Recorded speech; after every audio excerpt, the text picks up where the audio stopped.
dignitaries of the dais, our guests and delegates from outside Kashmir, deans of various departments, officers of the university, faculty members from School of Law and other departments, participants, and my dear students. I take this opportunity to welcome all of you to this one-day national conference on increasing relevance of Convention on the Elimination of All Forms of Discrimination Against Women.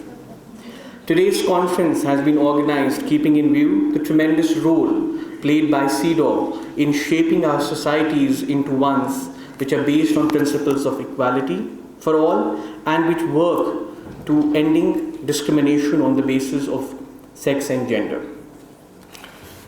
Referred to as the International Bill of Rights for Women, CEDAW defines what constitutes discrimination against women and then provides a framework to be adopted by member states to end this discrimination.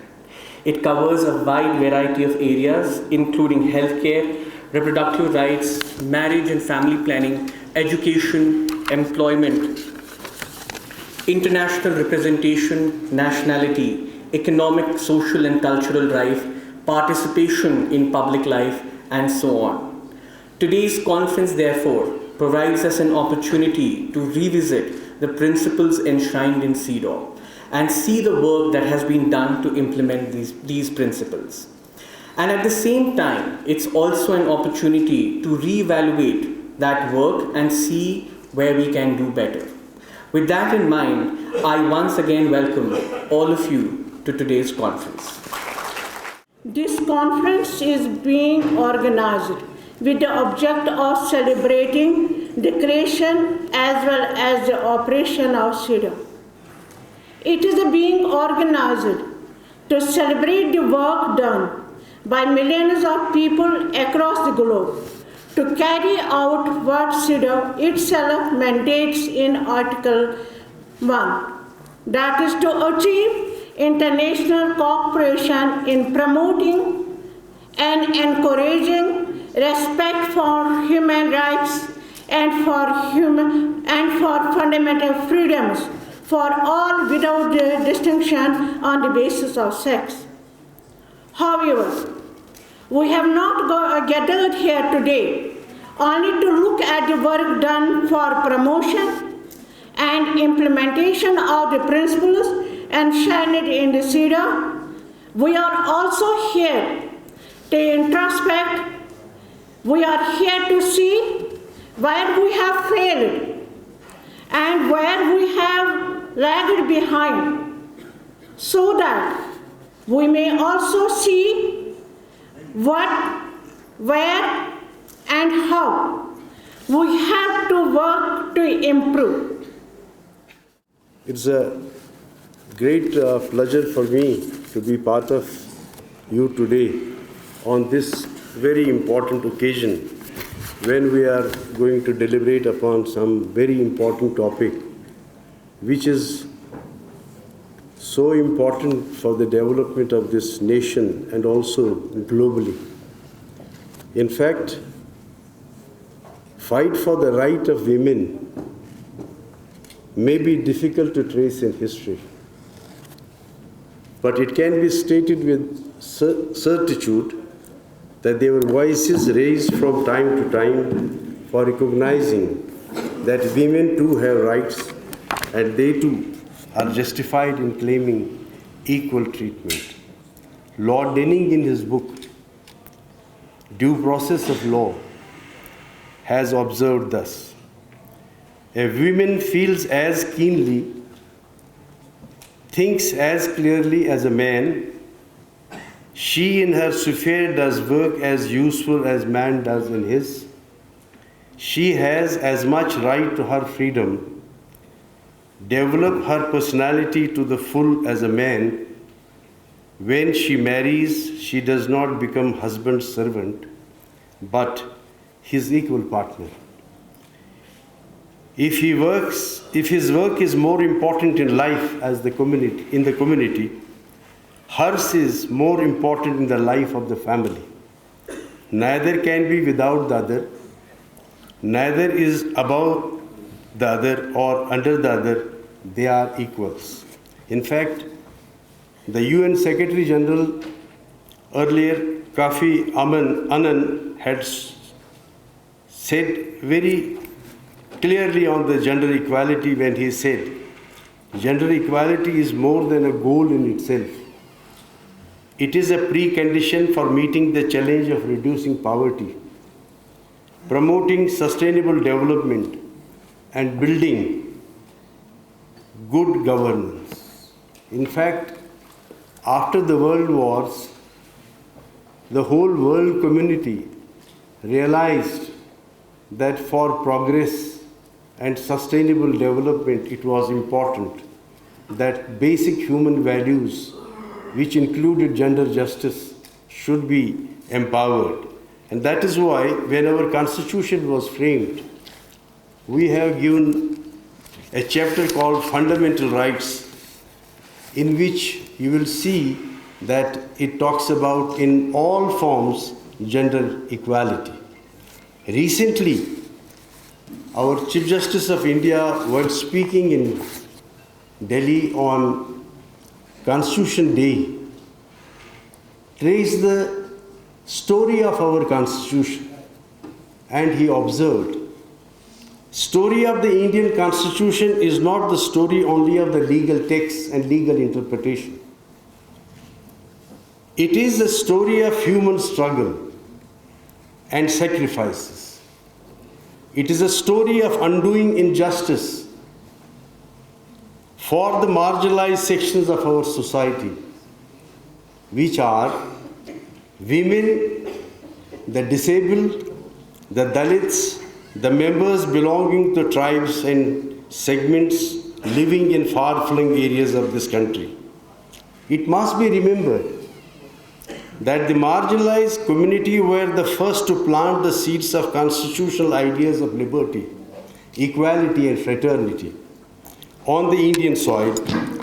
The first wave of resistance against the colonial power came from the indigenous communities of India.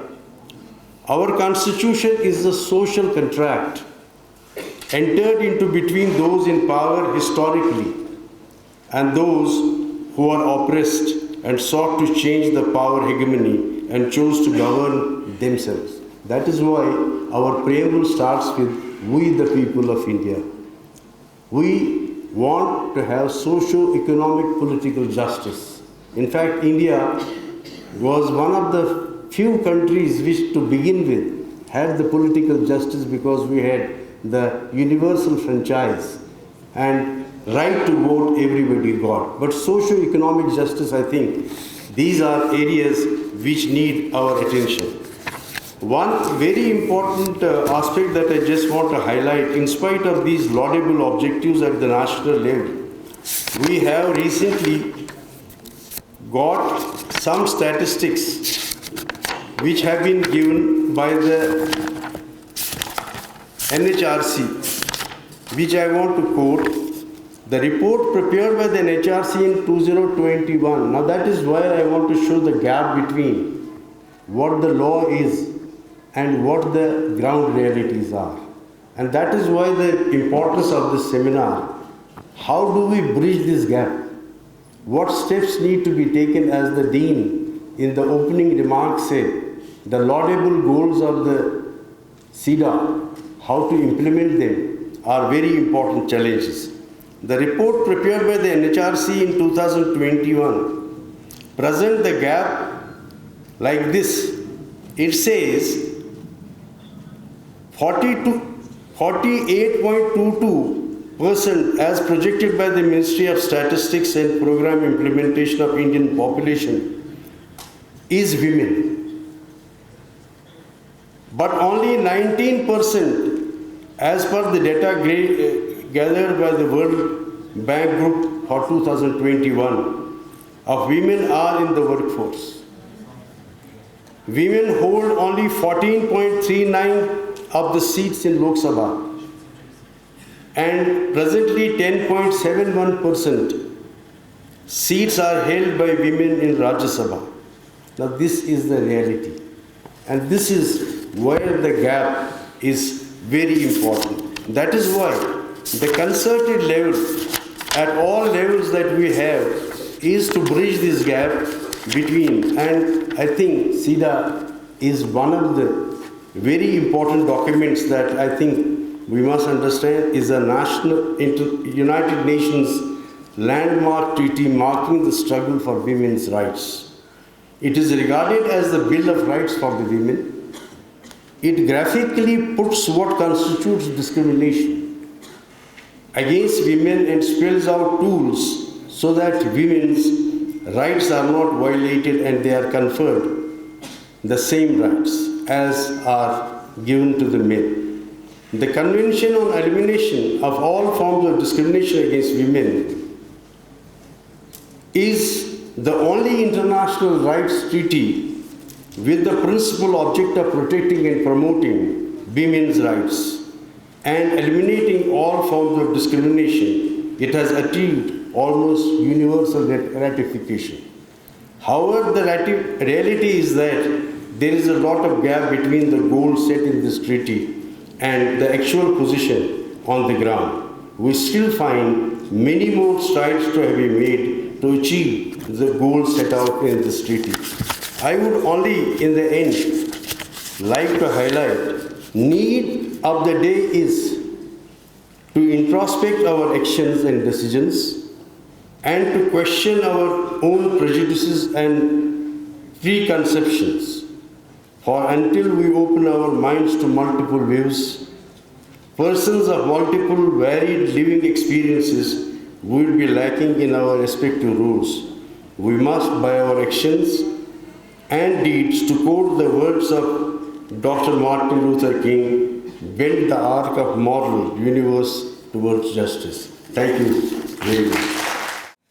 Really, I am very happy that an important seminar theme has been chosen today.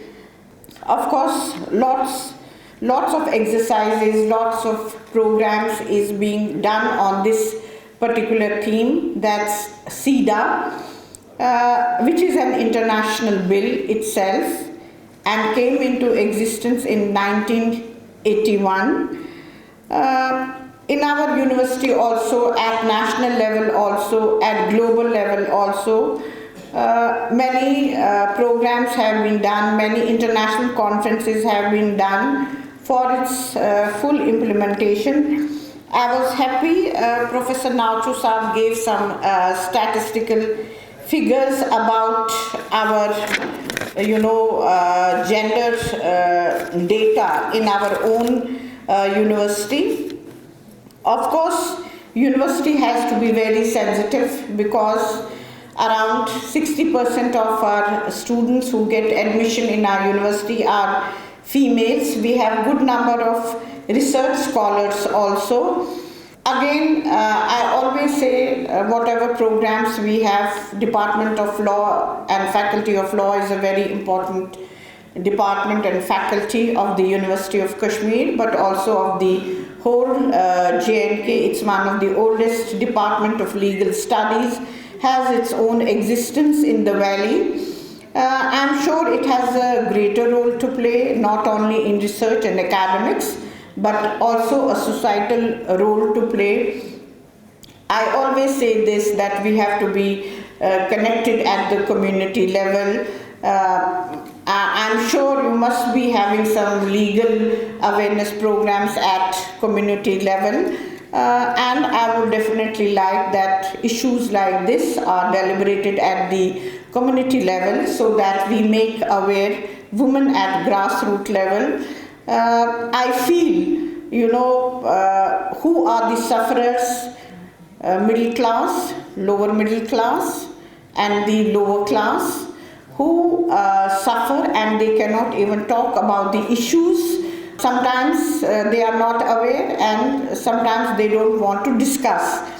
So I'm sure that Faculty of Law has a great role to play pertaining this particular issue, and I'm sure they must be reaching to the community level. Even I would definitely like, we have a report, we have a small report about this particular conference which is being held today, so that it reaches at least it reaches everyone in the university, it reaches to the higher education. What is being done at the Faculty of Law, University of Kashmir, it's very important that we pen down. Whatever is discussed over here, we pen it down so that it reaches to everyone. It reaches me, it reaches, others at the higher education, what is being done.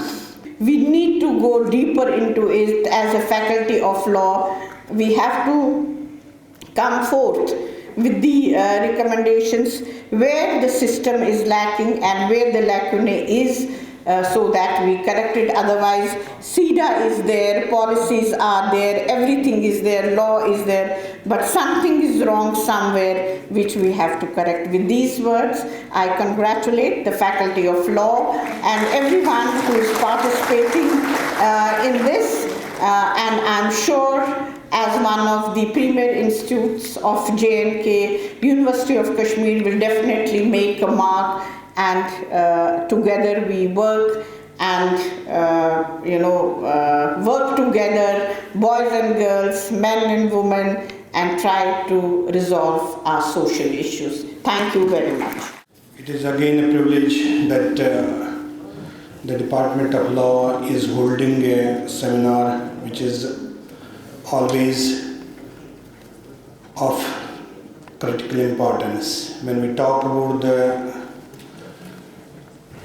discrimination against women, or we say that equal opportunities for the woman on universe, we say that gender disparity or gender discrimination.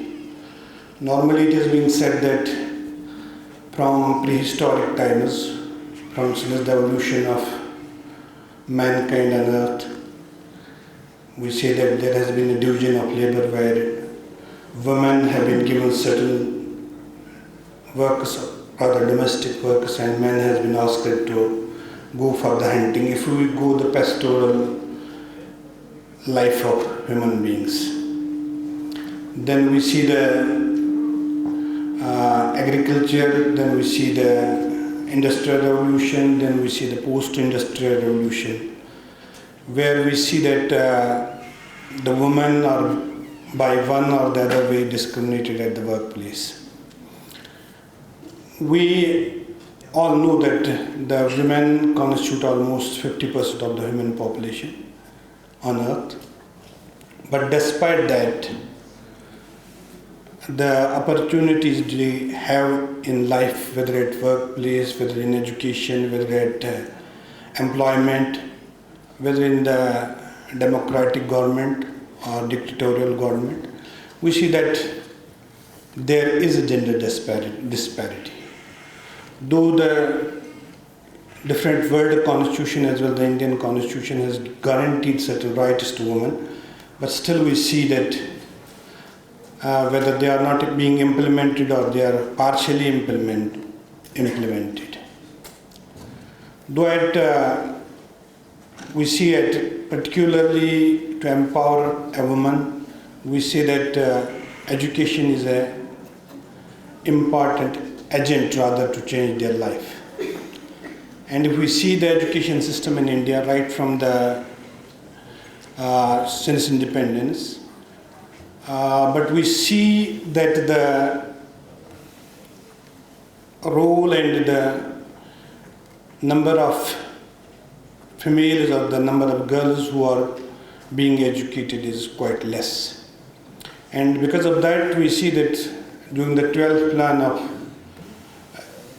by the MHRD, we have seen that different components were incorporated in the 12th plan, and one among them was the access and equity. And under access and equity, we see that though we see the gross enrollment ratio of women, though at the lower and the middle or the high school was good, if not very good, but we see that there are dropouts at the college and the university level. And under that, certain measures were taken by Government of India also to have the access and equity to the women. Access was given in terms of the establishment of different colleges and different universities at district and tahsil level. And similarly, equity was given to what Paul Sahab has already talked about, the underprivileged, the marginally discriminated, and other people who don't have access, who have no equity in the education system. And normally we talk that education is the best agent of social change, and so is true among the women also. But when we see that the girls or the women are being educated, then they have an issue of employment also. Though there is a clause of right to employment, right to education is a clause, right to employment is a clause, right to vote is a clause, right to health is a clause which have been spoken by Dr. Beauty Bandi. But we see that when we talk of the education, when we talk of the employment, there are again the discriminatory approach in those sectors. And we see again, again the question comes of after employment, whether it is a tertiary sector, whether it is a primary sector where they are being employed, there is a issue of wages given to the woman. And again we see that though at the world level we talk that equal opportunities under equal circumstances, but again we see there are gender disparities and gender discrimination which we see in day-to-day life. Our concern is that there are issues where the policymakers and the planners have talked about the of mitigation or the decrease in the discrimination. We see that what I talk about the education is the best agent of social change and to empower the woman. But again, there is one more aspect where we see that they have to be given, though there is a right to vote, but they have to be given the, though there is in Indian constitution there is a 33% reservation for women in the in the election process. But we see that how many women you see in the parliament, how many women you see in then at the ministerial level, there are very limited number of them. And there comes the issue of decision making in our societies. As we all know that rather throughout world, though the West and Europe talk about the equality, but we see world over that there is a patriarchal societies. And I remember one, when we talk about the education, I remember one that I have somewhere read in my subject about the culture of poverty. And when we talk about the culture of poverty, we say United Nations say about the poverty that an illiterate woman marries an illiterate daughter with an illiterate person, and a vicious circle of poverty is created, what we call as the culture of poverty, which is difficult to break. So my humble request will be that we need to empower particularly the women, particularly the girls in terms of the education. And at University of Kashmir, we are blessed that our Honorable Vice Chancellor is already a woman. And again, we are blessed that the ratio of girls' education in the University of Kashmir is almost 65%. Though I was talking to Honorable Vice Chancellor earlier that if we count at the level of post-graduation, my understanding is that it will be more than the 65%. But when we go to the undergraduate level at the BLLB, integrated engineering, then again we have integrated IMBA. So in these three courses we see that there is a lesser participation of girls. Otherwise at post-graduation level I believe, but we are going for yesterday only Honorable Vice Chancellor approved approved a committee which is going to have a gender audit of this university, and but at postgraduate level I believe that it will be more than 70%. So we are lucky that way. For the information of the audience, where I am so glad to see majority of the audience members being girls, the status that have been assigned to assess in the university, some general picture is like this. If we look at the registered scholar number in the university, the total number is around 781. That's the total number who are registered. There are others who are not yet registered but they are working. Among them, 401 are boys and 380 are girls. That's almost they are equal in number. And I also assessed what is the number of students who actually qualified net to get fellowship. Total fellowship is around 200 plus. Out of those, 76 girls have qualified net with GRF question, and remaining number out of 184 is of boys. That is around 108 are about boys. That means almost again they are equality in number. They are also qualified net with a GRF fellowship. That shows that girls are now actually getting equal credibility in almost all the fields. I was actually a member of the DST Project Assessment Committee. Last week on Saturday and Sunday, we assessed 145 projects in terms of getting screened through so that they will make a presentation. That was good. Out of 145, we were actually able to shortlist 35 for presentation in presence of the team. Out of those 35, 14 are basically female staff members. That's again a good number. That is showing a picture that there is a change in scenario. I've been involved in this activity for the last almost 5 years now, and every year I see the number of female scholars and female teachers are actually getting almost parity in terms of submitting the projects and also getting allotted. This is reflective of the fact that changes have started to reflect that we are given equality to gender. But it needs modification, as was rightly pointed out in the beginning by Professor Kaul Saab, that the scenario has not changed totally in the whole world or in India as such. And we see every year, be it the entry as students of PG courses or at the UG level, we see that even at present the scenario has not gained equality. In the colleges, in the schools, in the university, or different University of Valley of Kashmir, I have seen that we have increase in the number of girl students, girl scholars, but the number equality has not been achieved so far.